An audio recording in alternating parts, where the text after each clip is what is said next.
thank you. This is the regular meeting of the Wyoming Board of Education for the month of August, and I call this meeting to order. May I have a roll call? Mr. Sparrow? Yes. Mr. Thomas? Yes. Mrs. Zoller? Yes. Mr. Galarski? Here. Mr. Lee? Yes, here. All right, will you all please join me with the pledge? I pledge allegiance to the flag Of the United States of America and to the republic for which it stands, one nation, under God, indivisible, with liberty and justice for all. Okay, thank you. May I have a motion to adopt the agenda as presented to us? So moved. Second. Roll call. Mr. Thomas? Yes. Mrs. Zoller? Yes. Mr. Galarski? Yes. Mr. Lee? Yes. Sparrow? Yes. All right. We have no recognition of the public, so we're going to go right on to the financial forecast. That's it. Everybody Thank you for needs to cheering, be Jeannie. excited. We've had some good stuff happening, and now we're gonna find out about We it. are, thank you. Let you get situated.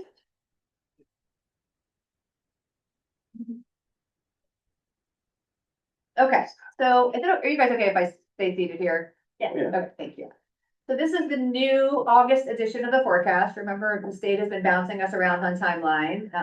We were always in October and November, and then we went to February, and now the new timeline is August. So just a refresher, this is the general fund only document. There are lots of other funds, namely a great big giant one where we're building 3 new buildings that is not reflected anywhere in this presentation for this document. So this is only our general operating fund. And when we think about what a forecast is, we are modeling based on historical trends, current law, and what we know about what we're planning for the future. But we definitely have to make some assumptions. And I do think it's important for us to at least review and understand what has happened historically, because that's informing the decisions that we're making moving forward. So you're going to see a little bit more about that historical perspective tonight than maybe you have seen before. And so we're going to start with revenue. We have 3 main revenue buckets. Here in Wyoming, 74% of our revenue comes from local funding. And that comes from real estate tax, public utility tax, and income tax. And they're almost split 50-50 between real estate and income. And so those have been sort of inching together over a number of years. And as real estate tax has flattened out and income tax has continued to grow, they are very, very, very close. Public utility remains, of course, just a small portion. And also real estate tax here in Wyoming is paid 98% by residents.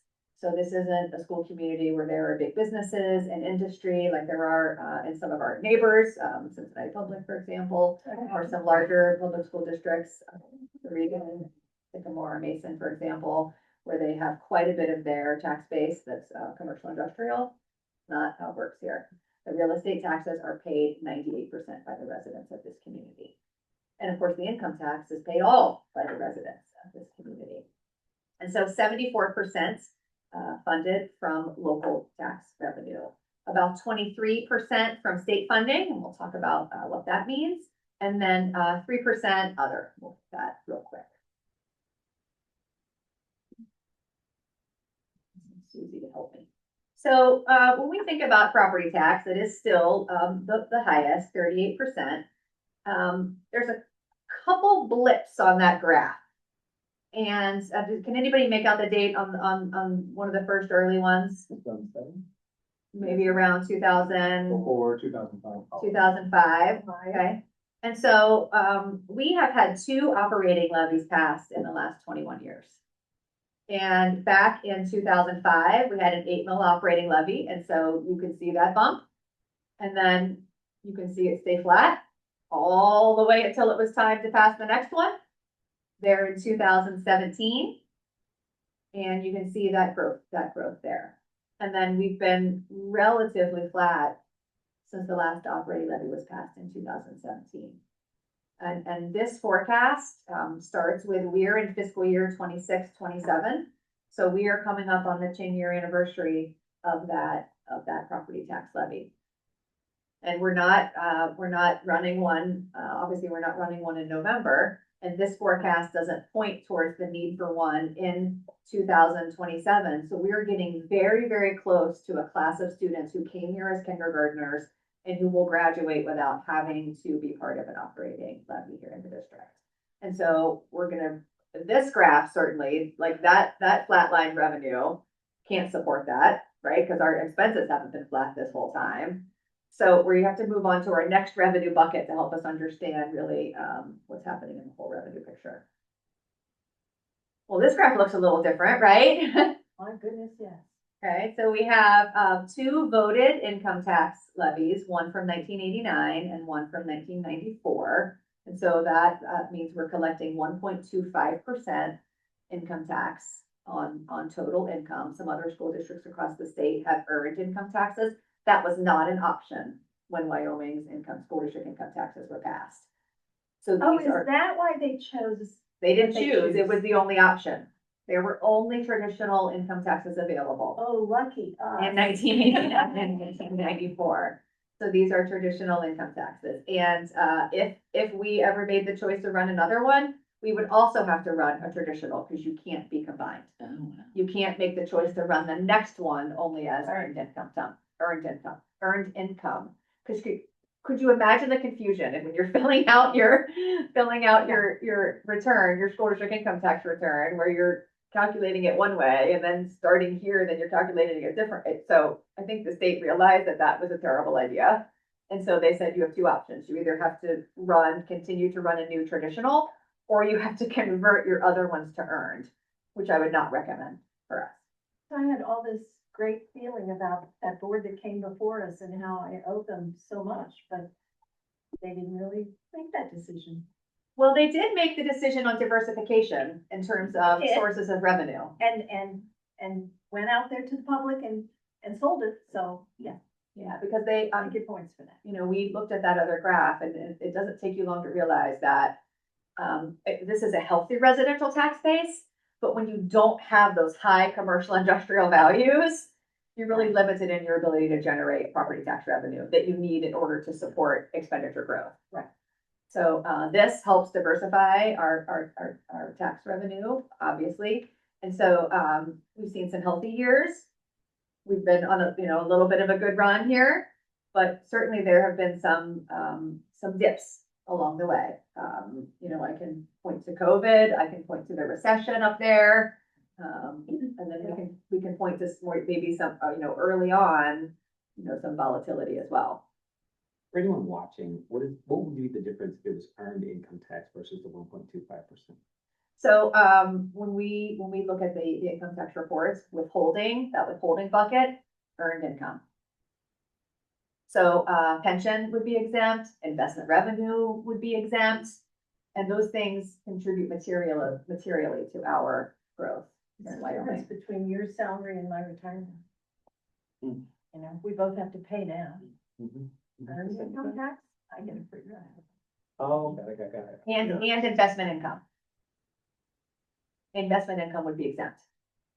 If there was, if we only had it earned. It goes over there. Yeah. Okay. Because if we had we can't link it with it, so it's almost a non-question about, well, what would it be if we could? But I don't think it makes sense. Not when you have, 60% of the people in this community are retired. We don't wanna lose the revenue. It would materially impact the size of the next levy Right, it would have to be a larger percentage Yes. of earned revenue in order to. significantly. To make up for Yes. the loss. Yeah. Plus, you have a community that feels strongly they need to support the schools, whether they have children in the schools or not. Mhm. Let's not play with that. Well, that's true, That's that's a true. wonderful positive. They're all bought in, right? They Yeah. stick around because, Yeah. one of the reasons they stick around is because of that. So if we put the trend line on this graph, we would see that at least over the past 20 years, we're hovering around about a 3.5% annual average, and we have 3% in our forecast. We have had some really strong collection over the past 2 years, but 3 years ago, we had negative return. It was negative 1.5. So, we talk about this at length in finance committee, and, we feel very confident that maintaining the 3% is the right thing to do in terms of a conservative approach to forecasting our revenue. So we talked about property tax, we talked about income tax, and so, let's look at state funding. That one looks very different than the one before, right? And, I mean, you can go all the way back to 2001-ish. I mean, every time I do this forecast and every time I talk about state funding, you hear me say that we've been flatlined at right at $6 million for a very long time. And you can see that it goes all the way back to 2002. So, I mean, a 25-year run of not seeing really any growth in our state revenue. It'll be fascinating to look at what the growth in cost or even inflation, kind of would have been between 2001 and 2026. Well, it's not zero. It's not. Definitely not. Yeah. That's what I'm saying. That graph is kind of very different than this one, so. And also the shape of that graph looks very different from 2002 moving forward than 1994 to 2001.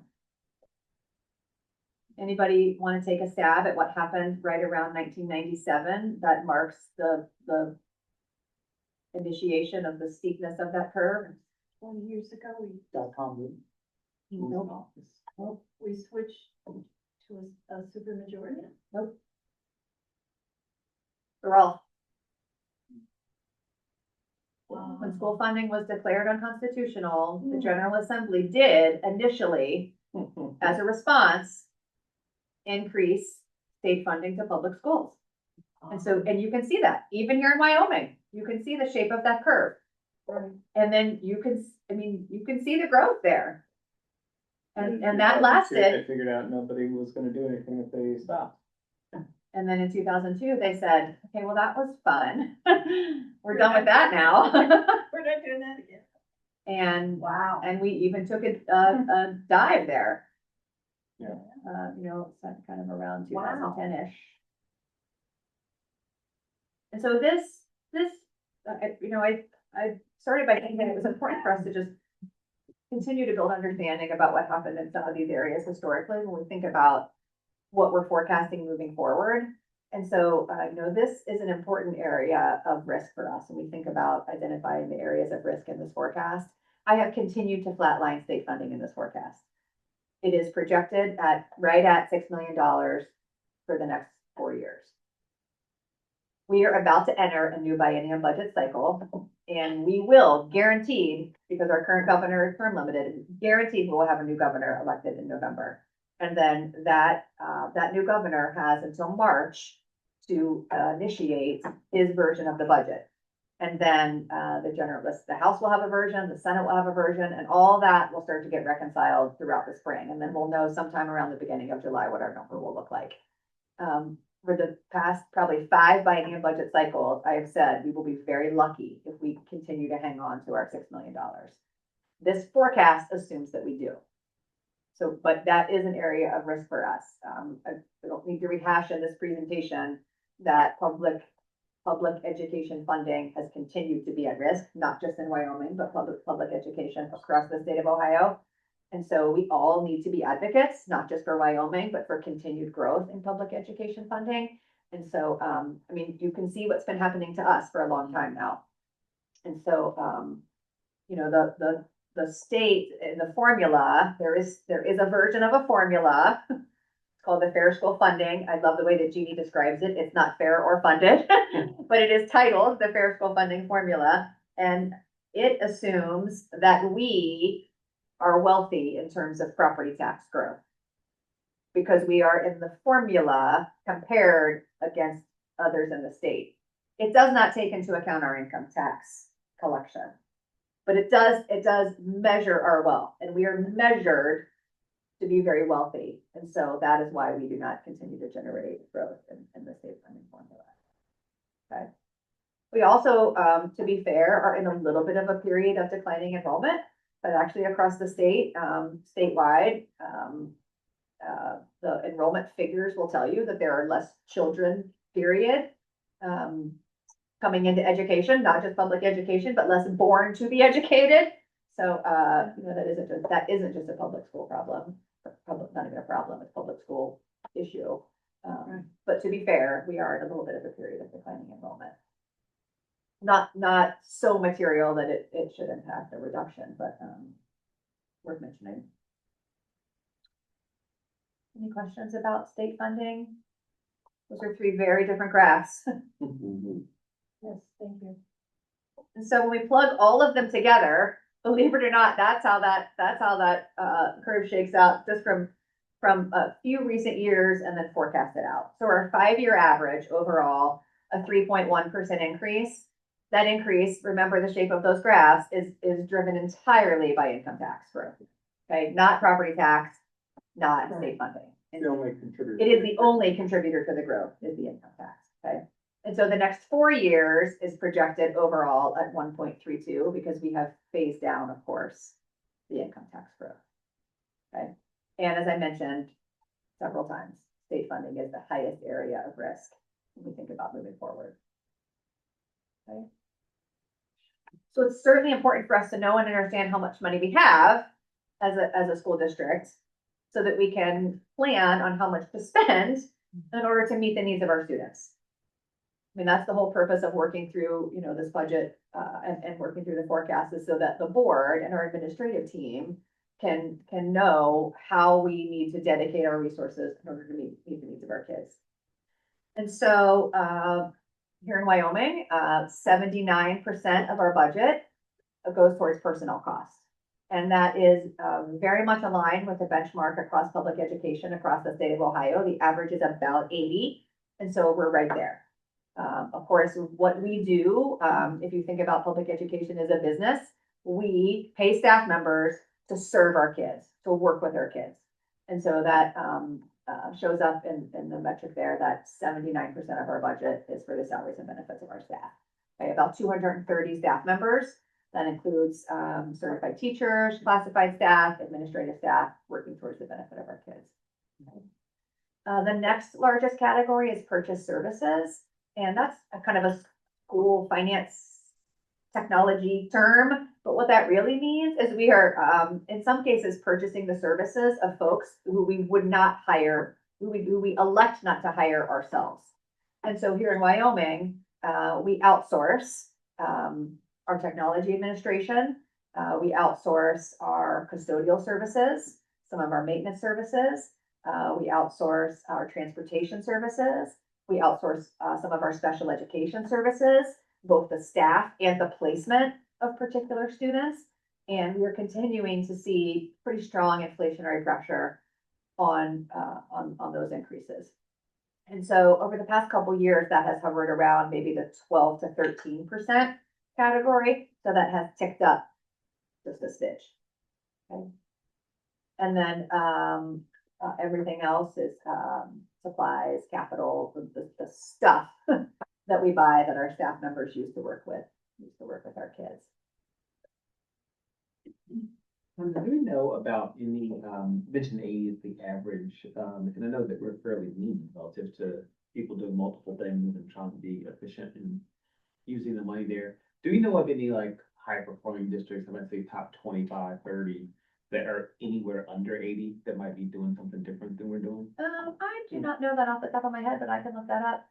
I was curious in those that are high performing just because that's. Or even our peer districts. Yeah. Sure. Not trying to be less than that, but if there's something they're doing, we have the opportunity to learn from them. Yeah, we'll take a look at that. I think it's hard sometimes because transportation is such a huge hit for some of these districts that run their own buses and take care of their buses. And so you look at their numbers and they look like they're not putting any money in the classroom, but they're trying. I do think some of our local peers though do outsource a number of the similar things that we outsource. Right. Am I saying that right? Merrimack does, I think Madeira does. So I can't recall any detail off the top of my head. But we could certainly look at that. It's right there on the cup report, so we could be able to find it very easily. So let's maybe look a little bit deeper at purchase services. the 5-year average of this line item has been growing at about 5%. I do have it forecasted to grow at 3%. Honestly, that may or may not be enough. Keeping an eye on it every year. These services are something that we continue to evaluate, and they come before the board every time we have contract renewals. We work very diligently at making sure that we're able to contain those costs where we can. But we also know that it's important for many of those that they're direct services to students, and that it's important to make sure we get that right. Rhonda, are some of the purchase services that we purchase going up disproportionately more than others, or is it just kind of flat across the services as a whole? I think that we're seeing all of them increase, perhaps a little higher than what inflation might be measuring. And I think that that is a factor of those folks trying to staff their positions. Yeah. And offer competitive wages and benefits. Yeah. Which we also want. Yeah. For those folks, Okay. you know, we try very hard to, have those folks feel like they're a part of the Wyoming experience. Because again, we're all working together to serve our students. And, we feel like that they serve very important roles throughout our school community. Thank you.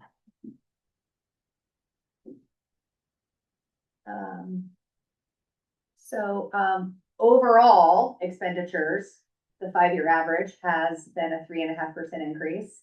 And I have projected over the next 4 years a 3% increase. Again, this is something that, you know, we monitor every year. The biggest portion of it being salaries and benefits. And, you know, we continue to have a relatively steady class of retirees. As long as STRS doesn't, who knows, I don't even know what to say about STRS, make any major changes and the retirement eligibility for certified staff members, then as long as that stays relatively consistent, then I think that we see those numbers close to what's on the forecast.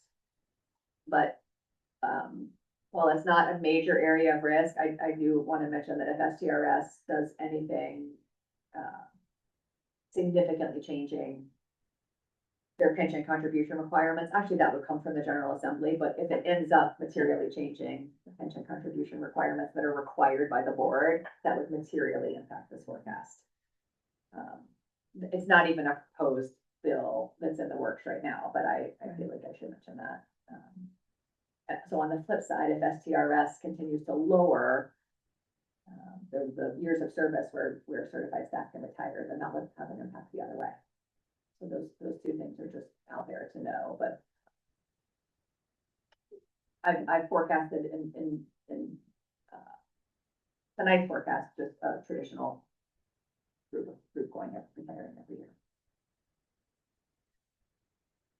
So what does all of that mean?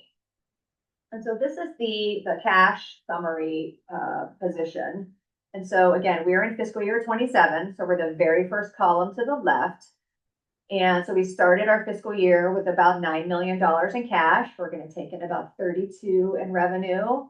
We're going to spend about 33, which means that we're forecasted to spend more revenue than we have. So we're going to eat into our cash balance. See, we're starting the year with about 8.9 million and forecasting to end the year with about 7.7. The only thing this year that would materially impact that forecast is if we have a major shift in income tax collection. State funding isn't going to change this fiscal year. Property tax isn't going to change this fiscal year. Most of our expenditures, unless we do some major shift in materials and supplies, but I don't think we are, because I know we have a textbook adoption this year. That is one of the that could materially impact it, but we're not going to skip it. So,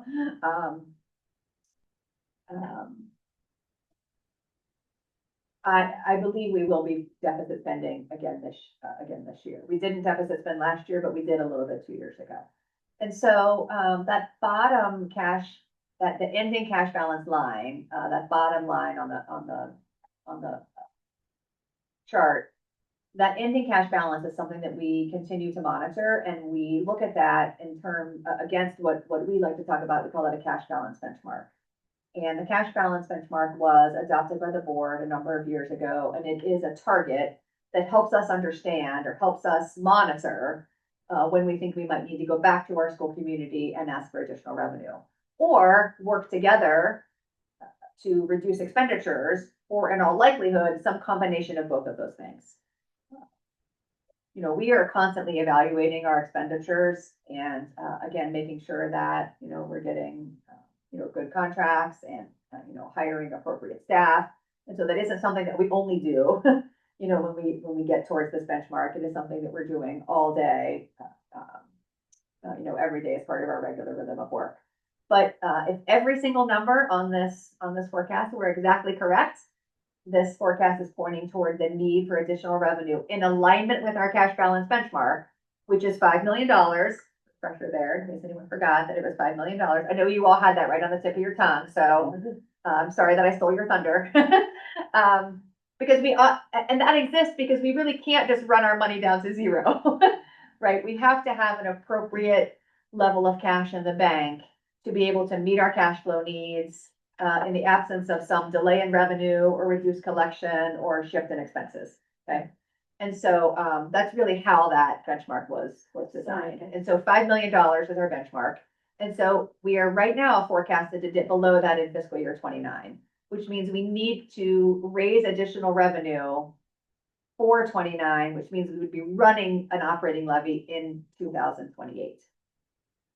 That's what this forecast is pointing towards. And if you made me guess right now, I would say that would be in the 6 mil-ish range, which is a pretty good number. The last two have been, remember, we haven't ran one since 2017, and the one before that was in 2005. And those were both 8 mil operating levies. So I would say today, I would say 6-ish. And I would say that would be happening in 2028 for collection in 2029. But again, the biggest wild card on this forecast is what could happen in state funding. And then also if income tax takes a material turn for the worse. I think that we have a good estimate in there, but if something drastic were to happen and income tax would return for the worse, that could impact our timing, could impact our millage level.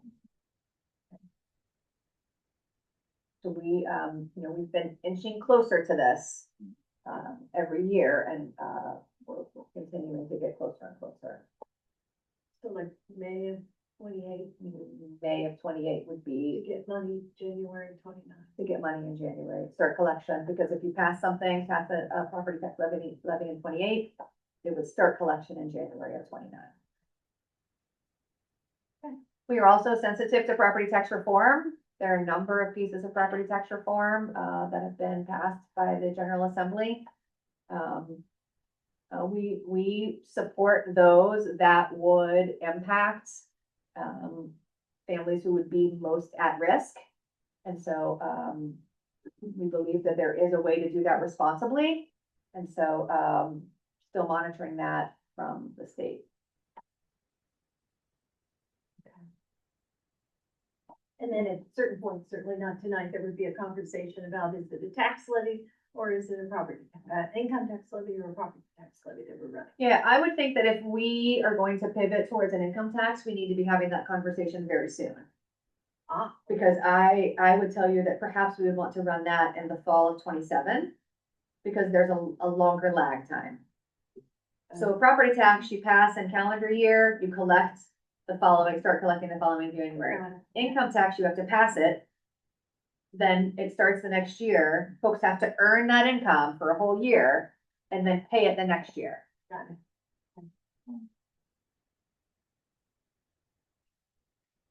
So we will definitely need to be having that conversation if we think we need to. We have to wait till after November for sure. We have to wait till after November for sure. See what's happening.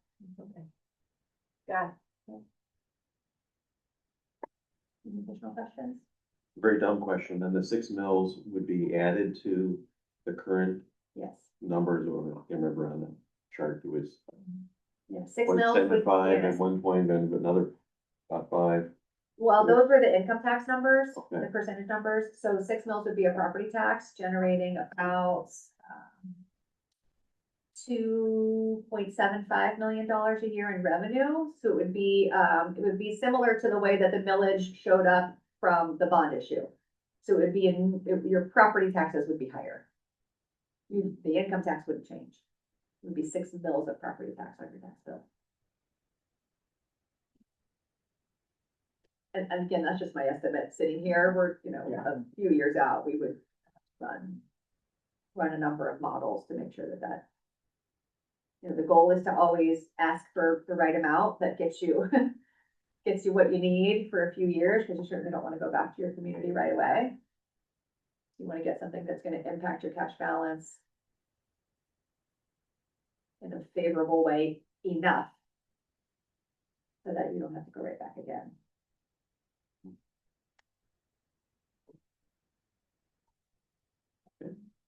Thank you. Thank you. All right, with that, unless there are other questions, let's move on to the committee reports, although it's the beginning of the year, so this isn't going to take too terribly long. You want to run through the list? Yeah. Yeah, I think a lot of these, it's just upcoming meetings, so the Belonging and Inclusion Collaborative is set to meet September 15th. That would be our first meeting of the year. The Citizens Advisory Committee, we are going to be pushing that first meeting to October 6th. And really what we're doing is we're extending the application process. We're looking for more individuals who may be interested, that's staff and community members. And so we'll be beginning that come October. And the DLT, the District Leadership Team, their first meeting is coming up next week on Monday, 31st. And then facilities, yes, we do have lots to report on. So I will share just a little bit of information. Please join in, anyone who would like to add some detail to this. First of all, the Facilities Committee did meet. We met on August 12th, and the discussion for the committee at that time was really looking at general facilities across the district. And so we were talking about repairs or upgrades that may potentially come to 3 specific different facility components. The first one being the high school Pendery auditorium lighting. We know that there's a repair that's needed there, so we talked about options with the lighting. We're excited to move forward with repairing those lights. The high school softball field and potential upgrades to the softball field. We talked about some of the different options that we have there, and we're still working within the committee to discuss those potential improvements. And then the tennis courts. We just briefly reviewed the shared usage agreement with the city on how we share those tennis courts for our students and specifically for tennis. And then with the city, and then we spoke about the improvements that happened a few years back before the courts, knowing that one court still has some improvements that are needed. So that was generally the facilities committee. Anything that I missed from that? Good. Okay. So now the real exciting stuff that's going on, primary facilities. A lot has happened since the last month, so I'll just capture kind of the big ideas on these things. First of all, being Hilltop Primary School. So sometimes we talk about Area A and Area B. If you're looking on the drive of Hilltop, Area A is to the left, and that's the administrative suite. That is the library, and that's kindergarten classrooms. On the left area, underground electrical and plumbing has been completed. Foundations are complete. The slab was poured, and so if you've driven past that, you see steel going up, and so the walls are being erected, which is super exciting.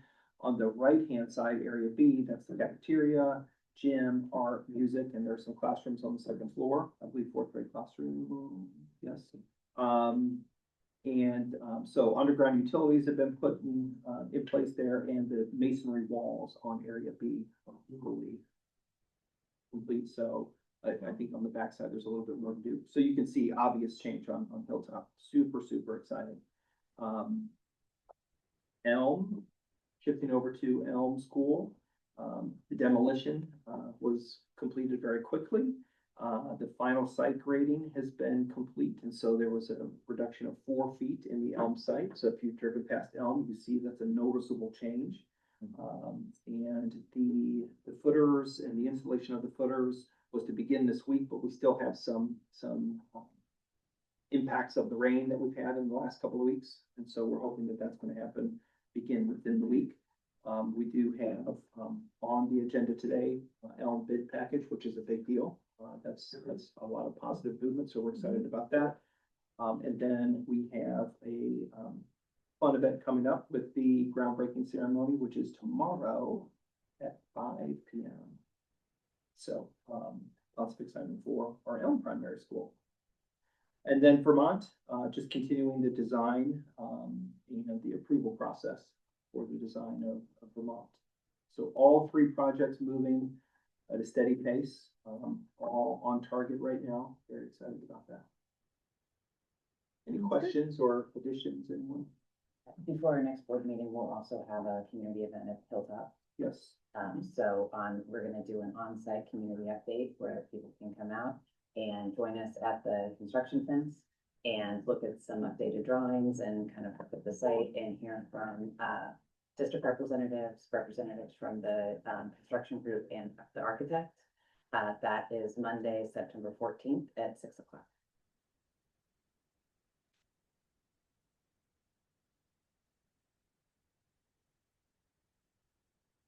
Thank you. Finance. Guys, like me to take finance? Yes. Okay. We looked at the primary facilities financial updates. So, Tim gave a great construction update. The, finance committee is, tracking expenditures. And so we are looking at revenue. By revenue, I mean, investment income. We've, earned over $3 million in investment income. And so, tell the construction people that, but, that's exciting. We looked at our income tax distribution. We received our first income tax payment in July. And so it was 1.28% higher than last July. So we're off to a little bit of a slow start. So we looked at those details and compared that to our previous payments. We also looked at a year-end review. Our finance team had not met since we closed the fiscal year. So we looked at our year-end information and then took that right into the beginning of fiscal year 27 and looked at how those funds were appropriated and building the forecast. And then we always look at our salary and benefit analytic. We talked about tonight that being almost 80% of our budget. So we have a little tool that we look at just to make sure that we're staying on track. And so we spent some time doing that. And then we also just looked a little bit at the forecast preparation for study. This dumb question, sorry, but go back to the money that, the interest earned on the, 72 million. What part of that are we allowed to keep? So far, all of it. Really? Yeah, so far so good. Oh. I didn't think you were allowed to do that. Yeah, so well, we have to have the arbitrage calculation done once a year. Okay. So we had it done and then we got the report that said we could keep it all. And, Okay. so far the interest rate environment has not changed such that it would require us to pay it back. That would show the profit in arbitrage. Yeah. So what Jeannie's asking about, just so everyone is familiar, is that you aren't allowed to borrow, I'm gonna use an extreme example. You aren't allowed to borrow funds, public funds, sell bonds like we did at 3% and invest it at 10%, okay? So far, nobody is borrowing at 3 and investing at 10. That's not real life, but you're not allowed to do that in any way. And so, remember, we took some action early by issuing those tax anticipation notes to have a little bit of a $15 million protection in the event that we found ourselves in that interest rate environment, because who knows what's gonna happen on any given day with interest rates. There's a lot going on in the local and the state and world economy. And so, we wanted to take those protective actions early, and so we did. But as of right now, we're able to keep all the interest and not have to pay any sort of arbitrage liability back.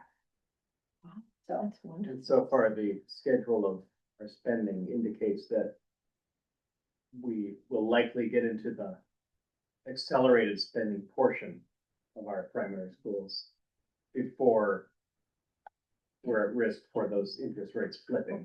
Yeah, so, so, Too I mean, bad. we have really started the heavy spending phase. Yeah, that's the Why? next page. I mean, if you look at Hilltop, that would make a lot of sense. And now we have 2 buildings under construction, so it's just gonna continue to ramp up quicker. Right, okay, wow, okay. You also shared that some of our construction partners have informed us that furniture bids are coming in. Here.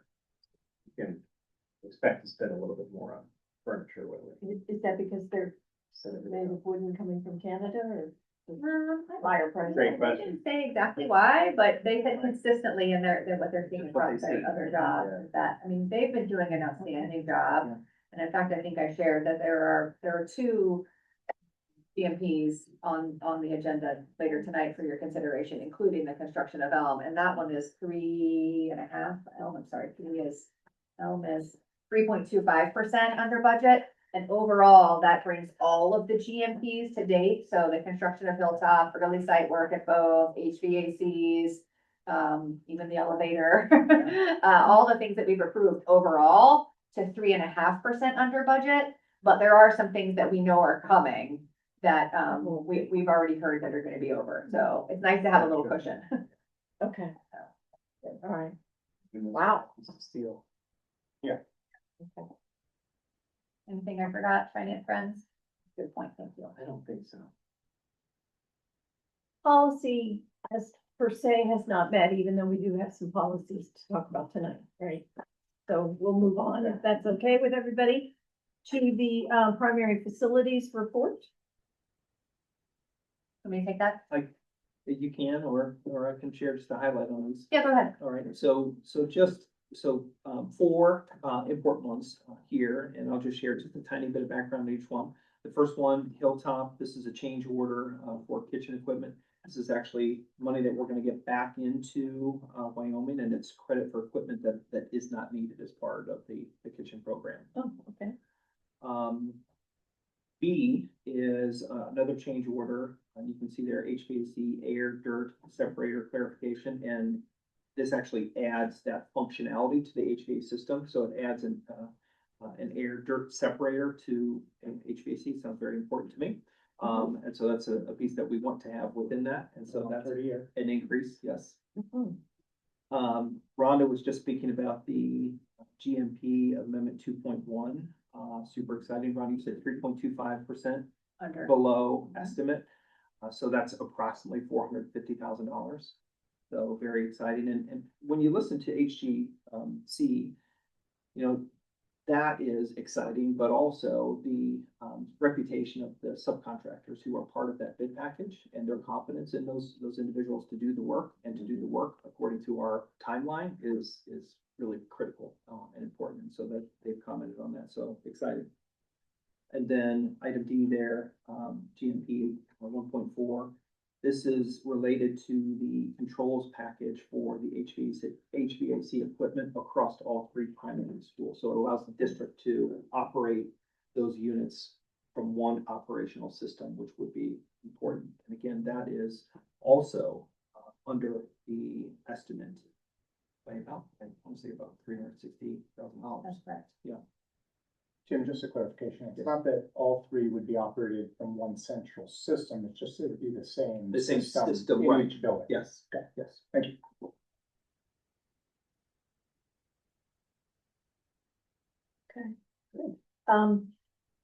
If there are no questions, may I have a motion to approve the primary facilities report? A motion to approve the. Yeah, that. Second.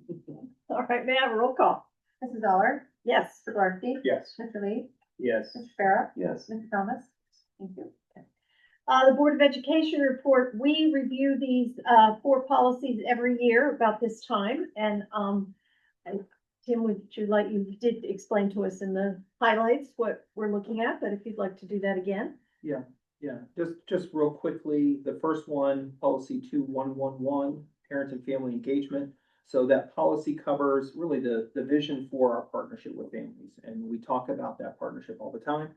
It speaks to volunteer opportunities, how we engage within the community, getting feedback from our community on, where are we doing well, what areas do we have to improve in, all part of that vision and philosophy. This also speaks to a specific communication plan that we create annually for students that receive Title I services. And so that's specifically put in, how that happens, put in this plan as part of parent and family engagement.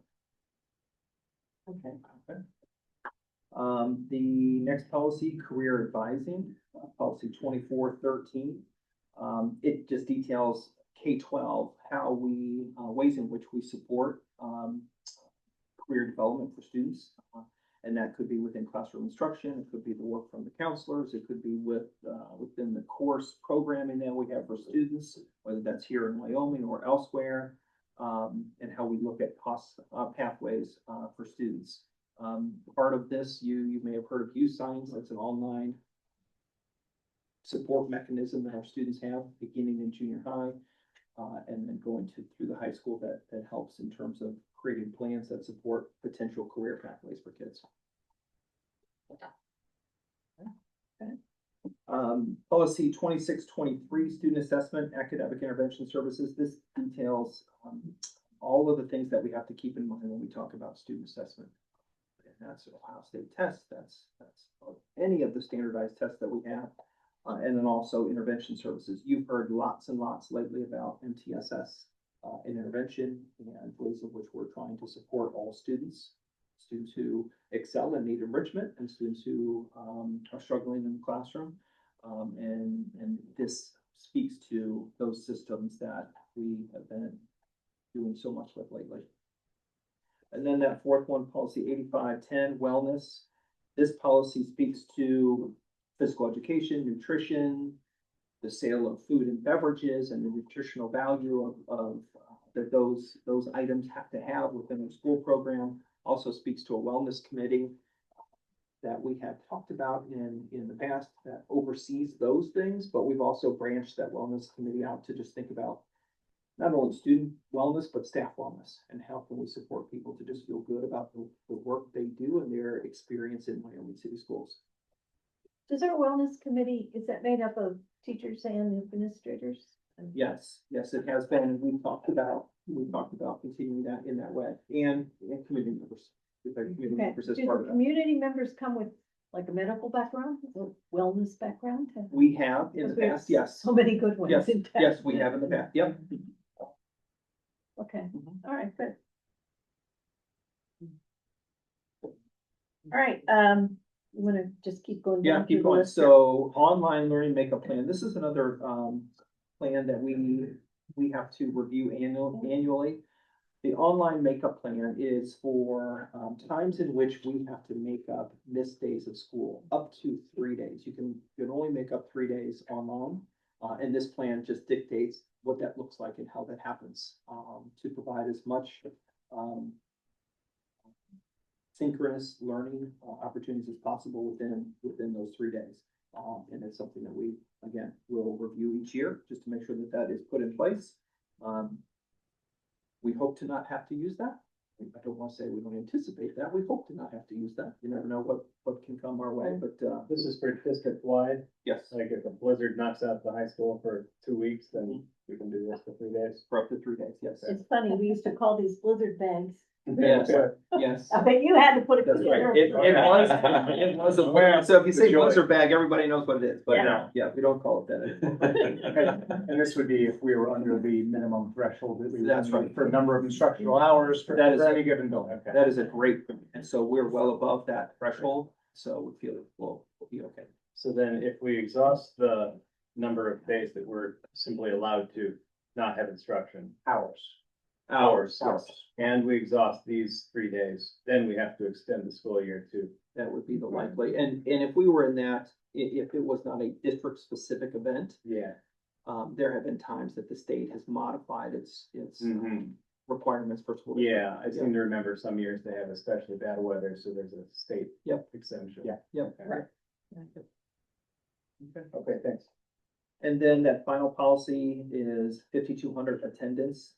Attendance is being talked about a lot because all districts are really modifying their policies to reflect the model policy at the state level. Okay. And we've talked about this a few times. It really shifts the focus from truancy after absences occur to supporting students to be present as much as possible, and prevent chronic absenteeism.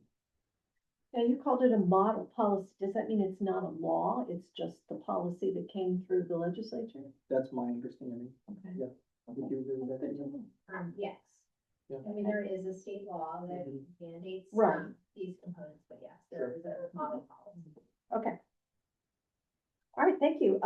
Unless someone has questions, may I have a motion? Sorry, I do have a question. This Go for it. policy removes the tracking your remote attendance section.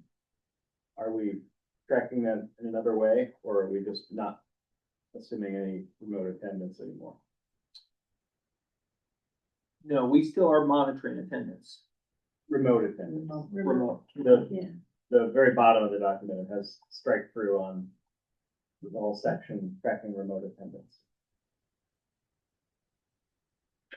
Is that COVID related? It looks like COVID attendance, yeah, Yeah. web-based instructions. Right. So I guess, I assume that since we're not planning on doing that, we are not going to attempt to have a policy around. Well, I think, so in our conversations, we've talked about the fact that it's a three-day model. And so Yeah, it's, by the time you identify an attendance issue within a 3-day model, the 3 days are typically up. yeah, And so, we take attendance, and we support students as best we can, but that window is such a small window. so we don't need a separate attendance policy for that. Right, we are still accounting for attendance, Mm-hmm. but yes. And I'll go back and Okay. review that language, but yes. Okay. And in there, you can also see there are terms such as blended learning, which we do not have a blended learning program within the district. All right, thank you. All right, motion to approve? So I'll second. May I have a roll call? Mr. Blarsky, Yes. Mr. Lee, Yes. Mr. Sparrow, Yes. Mr. Thomas, Yes. Mrs. Zoller. Yes. Thank you. Treasurer's Report. Thanks, Jeannie. Item A, approval of the minutes from the July 27th regular meeting and the August 3rd planning meeting. Item B, approve the statement of revenues and expenditures for a month ending July 31st. Item C, this is the annual commercial paper reporting. I'm required annually to submit to you the purchase and sale and interest earned on specific types of investments. And so those were included in the report, not just for the general fund, but all of the bond and tax anticipation notes as well. Item D, these things are also similar, the 26, 27 transportation routes. Also required by law to be board approved. And item E, the financial forecast. And item F, approval of the report. Please, before I ask formally for your approval, I do want to thank Sim. Sim is here at the meeting tonight. Sim has been helping us with transportation routes. He's been driving a van for us and doing our pony for a couple of years now. And he jumped right in this year and has been helping our bus drivers, and he's been on several buses, just helping support pickup times. Everybody knows that the first week is always a tricky time with buses, but he was very supportive in getting things ironed out quickly, and so we've had an incredible start to week 2. So, it's been great, so. Well, thanks, thank Seth. you. Thank you. With that, approval of the report, please. Motion to approve? So moved. You have a second, so may I have a roll call? Mr. Lee, Yes. Mr. Sparrow, Yes. Mr. Thomas, Yes. Mrs. Zoller, Yes. Mr. Blarsky. Yes. Thank you. All right, the superintendent's report.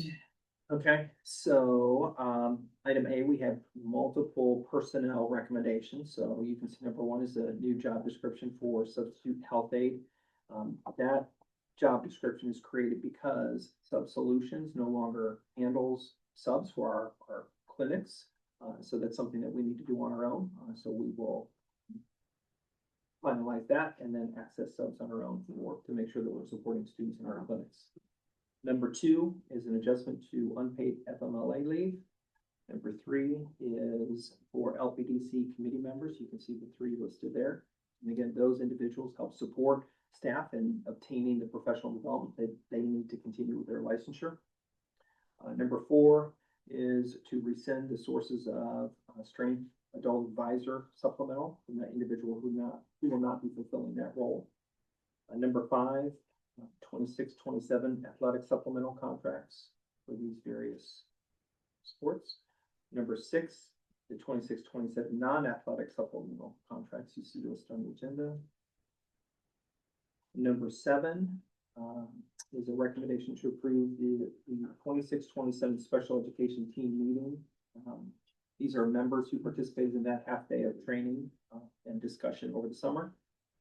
And number 8 is to approve an additional member who participated, staff member who participated in the summer primary Smart Start work. And that was in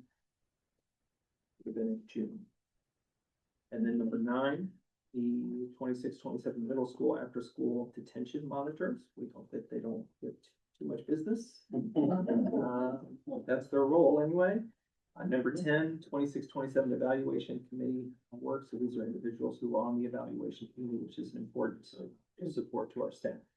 Number 11, resident educator mentor stipends. These are individuals that support new teachers in the district.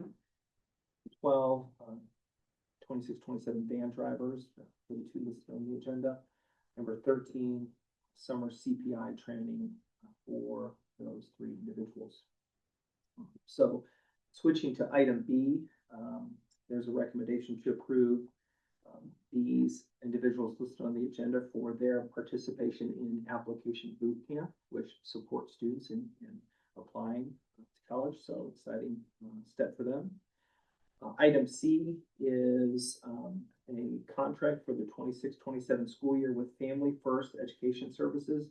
This is a contract that supports students with vision and mobility instruction, Braille transcription, if that is a need for students. Also, student assessments that may be needed. This is, sometimes we talk about Hamilton County and the Educational Service Center. These are services that they are not able to fulfill. So that is why the contract is with this organization.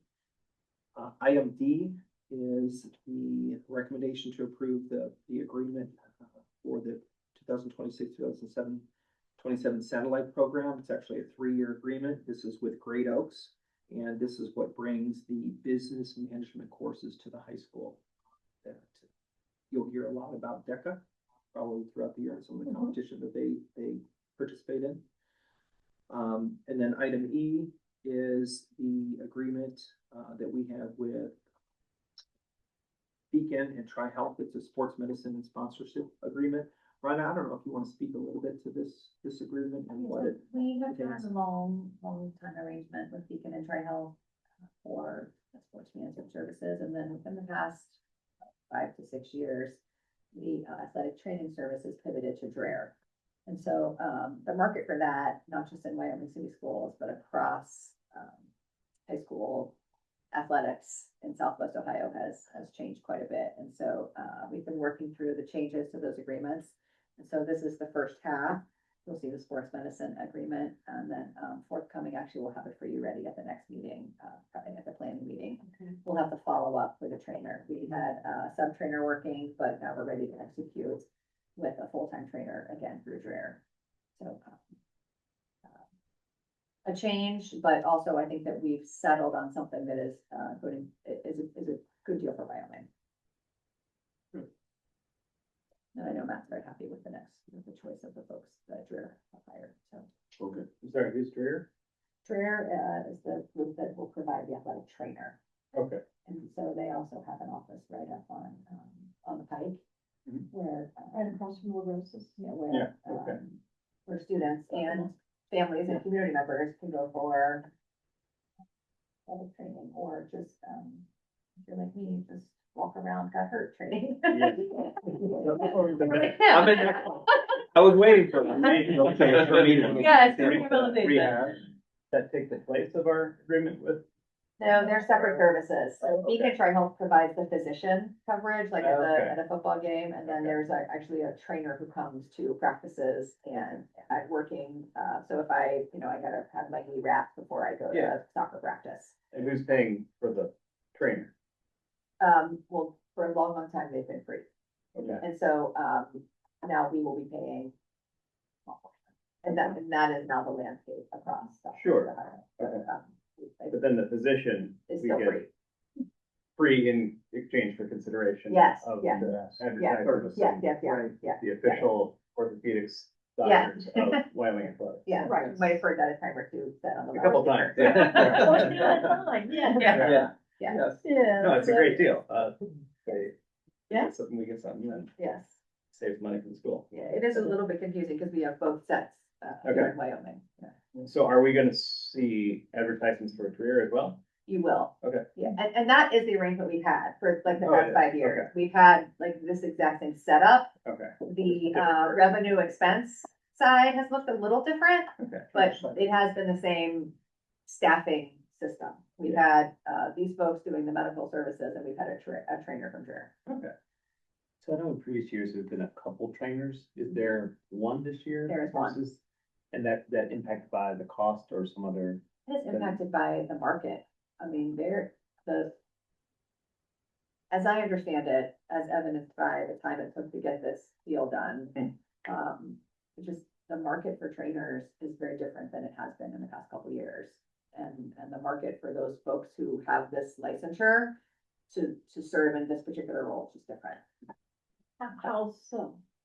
I just think that maybe they have other opportunities, and I don't know all of the reasoning behind it, but, we've been through, several, not a problem in Wyoming. I don't wanna make it seem like we were doing something wrong, but we've had some, and then they left for lots of other opportunities. So he was moving, got married, had a baby, you know, like just different things that happened, but then, we just had a little bit of a difficult time getting someone. I don't know exactly why. Asked for two reasons. One, there previously have been two and one of them was female. And we're not in that spot today. And so I just know some of the parents and kids, just asked about how they manage that well. So.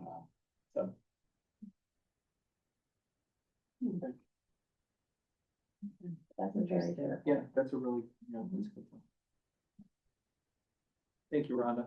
And then the last item is the overnight field trip, that the eighth grade students have for this school year 26-27 to Chicago, which, as you can see, is scheduled for May 5th, 6th, and 7th.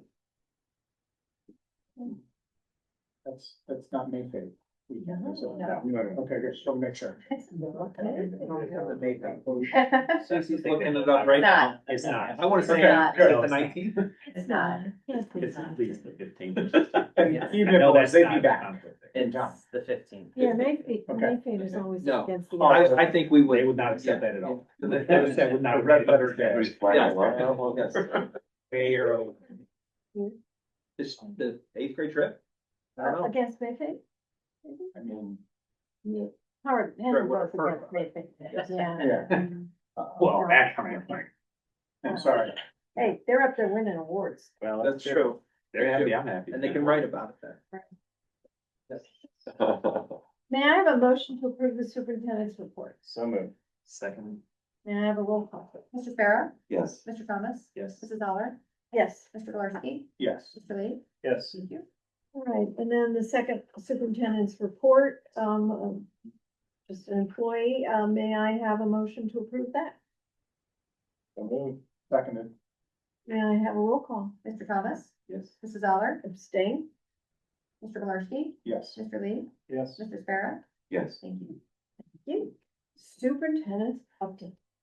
Let's just saying thanks to our staff, our students, our families, all of you for everything you've done to make it a great start to the school year. It's pretty amazing to know that we're, a week and a half for middle school, high school, just 1 week in, for our primary kids.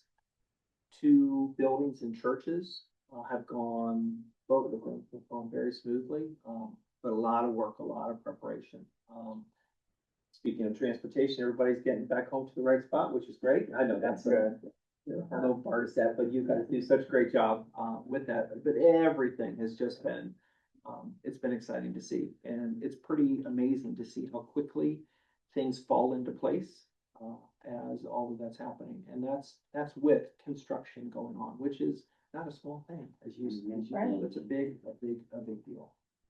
So it's an exciting start. It's gonna be a good year.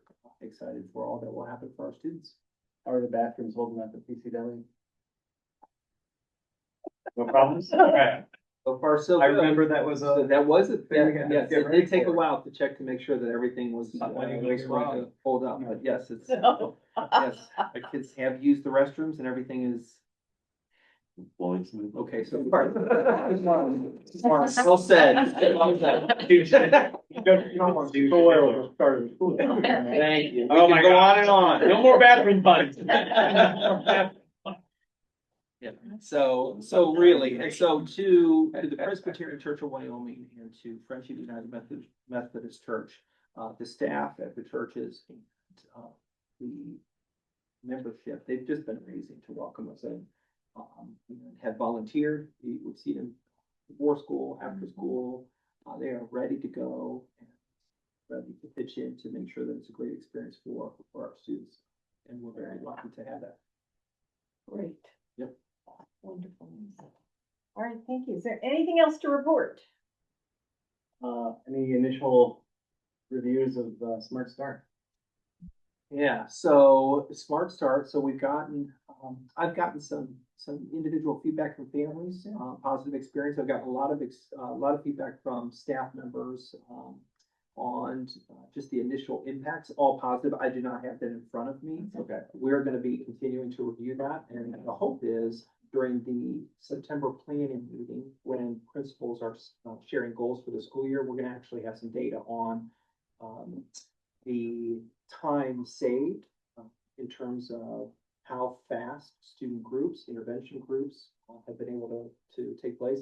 I know I witnessed some of the conversations that were happening during the Smart Start time, and the information that staff members had to be able to create instructional plans for students that started on day one was outstanding. Yeah. And the work that people did and the intense focus that they had on every single student and how to help them be successful was truly amazing. From a parent perspective, the feedback that I've had from families has been the pleasant experience that families have had coming into the building and a relaxed environment, having more time to talk with the teacher, having more time to kind of get acquainted with the classroom and the procedures that would happen, have been a positive note. But again, we'll collect all of that. At any time we look at this kind of a change, we're looking at what were the positives, what were the things we can improve on, whether that's from a family perspective, a staff perspective, and even a student perspective. So we're hoping to bring all that back to this team at the planning meeting. Great. Well, thank you. I know there's some others in the room. I don't know if there's anything you would add to that. Just the opportunities that we had to go over to the building on those Smart Start days and students being able to just interact with their teachers. It was really fun to see. There was a lot of happiness going in and going out. Yeah. Good. So that's Yeah, Wonderful. and I think that has to have an impact too on the procedures on day one, right? And in terms of coming into those spaces and being able to get to where you're supposed to be and to feel comfortable with the first 10 minutes, the first hour and the first day. So, yeah. I'll offer anecdotal, my daughter really appreciated being able to meet her teacher in a, kind of one-on-one environment. Yeah. And to get the lay of the land, understand the procedures, and that way, when she was able to go back on the next day, things were already in place and didn't feel like she had to do something new all of a sudden. So she appreciated it. Thank you. All right, may I have a motion to adjourn?